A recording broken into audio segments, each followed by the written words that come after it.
जब मैंने पहली बार मोटरसाइकिल डायरीज पढ़ी तो मुझे पता था चे गुवेरा कौन है। एक रेवोल्यूशनरी जिसने एक पूरी कंट्री को चेंज कर दिया अपने आइडियाज़ से।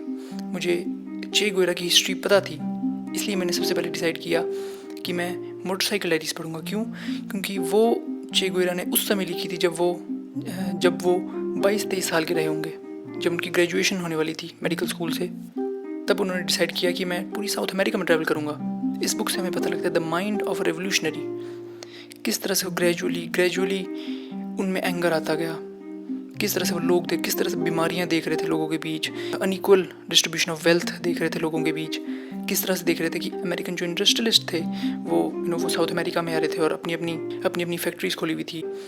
बाद में वो चिले भी गए, वहाँ पे उन्होंने कॉपर माइन देखी जो अमेरिकन ओन थी, और वहाँ पे लोगों की लिविंग कंडीशंस देखी। और इस ट्रैवल की वजह से ही उन्हें पता लगा कि कितनी डिफ़िकल्टीज़ हैं साउथ अमेरिका में। एक और यंग लड़का था जिसका नाम था फिडेल कास्ट्रो, जो एक लॉयर था। वो ऑलरेडी क्यूबा में एक बार रेवोल्यूशन करने की ट्राई कर चुका था, मगर बतिस्टा ने, जो डिक्टेटर था क्यूबा का, उसने उसे जेल कर दिया। पर बाद में इंटरनेशनल प्रेशर की वजह से उसे जेल से निकालना पड़ा, और बतिस्टा को भी लगा कि क्या कर लेगा ये 25-26 साल का लॉयर, क्या कर लेगा।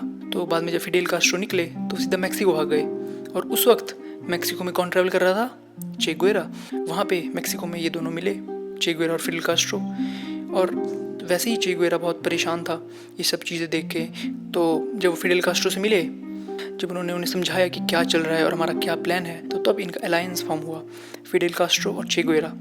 और फिर वहाँ पे उनको बहुत सारे उनके पार्टी के मेंबर्स मिले, वहाँ से भी उन्होंने पार्टी के मेंबर्स इकट्ठे किए, और जो क्यूबा से भागे हुए थे लोग उनको भी साथ इकट्ठा किया। तो उन्होंने डिसाइड किया कि अब वो दोबारा क्यूबा में जाएंगे और हमला करेंगे।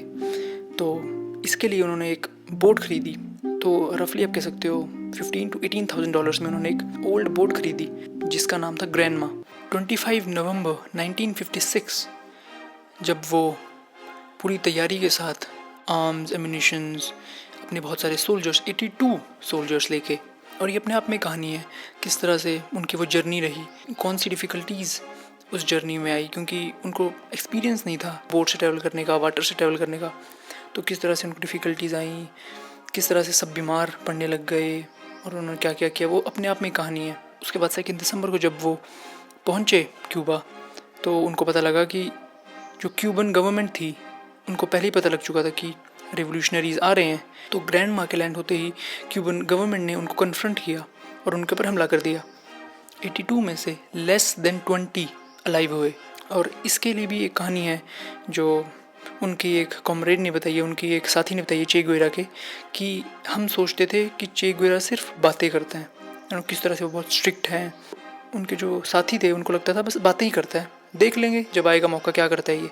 और उस वक्त जब ये फाइट हो रही थी, और जैसे ही वो ग्रैंडमा से उतरे और जैसे ही उन्हें गन फायर की आवाज़ें आनी स्टार्ट हुई, तो एक सोल्जर, मैं डॉक्यूमेंट्री देख रहा था, तो एक सोल्जर ने बताया कि हम सारे पीछे भागे, जंगलों में भागे वहाँ से, और हम सब देख रहे हैं कि चे गुवेरा जहाँ से गन शॉट्स आ रहे हैं उस आवाज़ की तरफ जा रहा है और गोलियाँ चलाते चलाते जा रहा है। तब हमें रियलाइज़ हुआ कि रियली ही इज़ ग्रेट।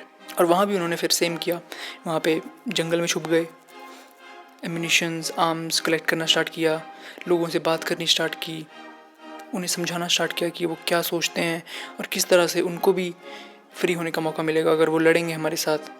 और फिर इतना सब कुछ करके उन्होंने अपना रेडियो स्टार्ट किया, जहाँ पे पहली बार चे गुवेरा को लोगों ने देखा। तब उन्हें पता नहीं था कि कौन है ये, बस वही कि एक लड़का है जो बोल रहा है कि रेवोल्यूशन कर देंगे। 20 बच्चे बैठे हैं जो कह रहे हैं कि वो 10,000 की आर्मी को हरा देंगे, एक पूरी कंट्री को टेक ओवर कर लेंगे। तो किसी ने ज़्यादा सीरियस नहीं लिया, मगर गवर्नमेंट को पता था इनकी पावर का, और गवर्नमेंट इनके हाइड आउट्स पे हमले करती गई, मगर कोई फ़र्क नहीं पड़ा क्योंकि वो गुरिल्ला वारफेयर में बहुत एक्सपर्ट थे चे गुवेरा और उनकी टीम। तब जो डिक्टेटर था क्यूबा का, क्यूबा छोड़ के भाग गया, and then happened the Cuban revolution.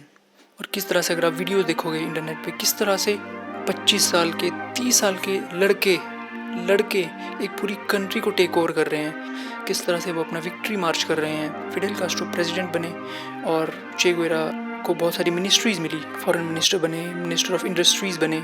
और ये सब करने के बाद of course he was a fighter. चे गुवेरा ने क्या किया, वो देश छोड़ के चले गए। After taking over a country उन्होंने क्या किया, देश छोड़ के चले गए। जो बोलीवियन रेवोल्यूशनरीज थे उन्होंने कॉन्टैक्ट किया चे गुवेरा को हेल्प के लिए, और वो कम से कम अपने 5-10 साथी लेके बोलीविया चले गए, अपनी लाइफ एज अ मिनिस्टर छोड़ के। मतलब 10-20 गाड़ियाँ उनके पीछे होती थी जब वो चलते थे, और दुनिया में करोड़ों लोग उनकी स्पीच सुनते थे जब वो बोलते थे। ये सब छोड़ के वो दोबारा जंगल में चले गए, एक सूखी रोटी सूखा ब्रेड खाने। अब एक कंट्री आपको मिल चुकी है, अब वो संभालो, मगर उन्होंने ऐसा नहीं किया। अब वो संभाले, है ना, अब अपनी ज़िंदगी मज़े से जिए। भाई रेवोल्यूशन हो गया, अपना काम हो गया, अपनी ज़िंदगी में हमने बहुत कर लिया। देखो जी एक है ना, हम इतनी छोटी छोटी चीज़ें करके हम सोचते हैं ज़िंदगी में बहुत कर लिया जी, अब क्या करना जी। और उन्होंने क्या किया, पूरी कंट्री को टेक ओवर करके कहा चलो अब दूसरा काम करते हैं। जब बोलीविया में थे तो अमेरिका ने और बोलीवियन आर्मी ने पूरी जान लगा दी अपनी उन्हें कैप्चर करने में, क्योंकि उन्हें पता था कि what he can do, know how dangerous this man is. Bolivia में लड़ते लड़ते उनके पैरों पे गोली लगी और उन्हें कैप्चर कर लिया गया। और बहुत सारे इंटरव्यूज़ हैं जिन्होंने कैप्चर किया, जिन्होंने कहा कि किस तरह से उन्होंने डेथ को फेस किया।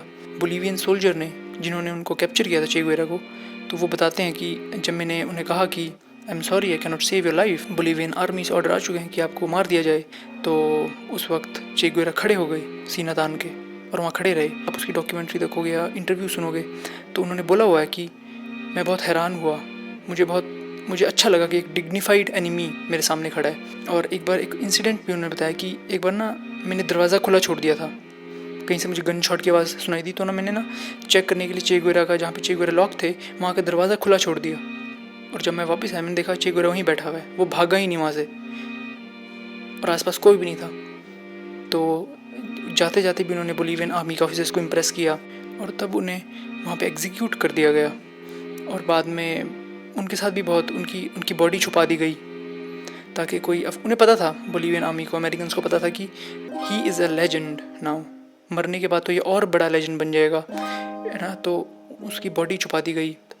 28 साल बाद उसकी बॉडी मिली एक अननोन ग्रेव से, और तब सबको पता लगा कि इन्हें एग्जीक्यूट किया गया था। उसके पहले सबको लगता था कि ये फाइट करते हुए मारे गए हैं, और इस तरह से आफ्टर एग्जीक्यूशन चे गुवेरा एक आइकन बन गए।